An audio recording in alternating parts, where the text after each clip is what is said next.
Another chapter in my life. So kami ngayon ay maglalakad na papuntang punta dun sa buhay na walang hanggan. Kami nga po ay naglalakad. O ayan. Siyempre kasama ko ang Rhino ng Kagubatan. Ayan. So ano tayo? Siyempre bagong ligo tayo.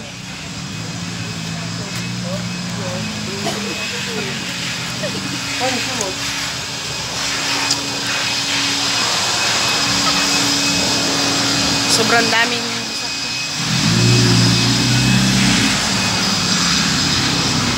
ay, Diyos ko po. Teka. Ay!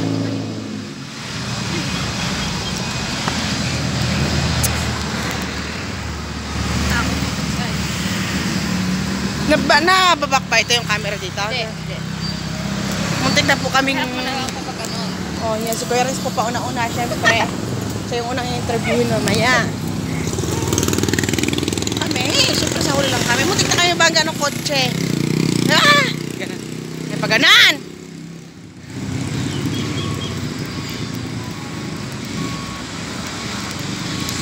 Hindi ko akalain na nandito na kami.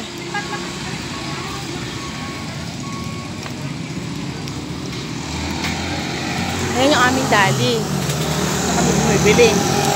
Kapag nasa dali ka, madadali ka.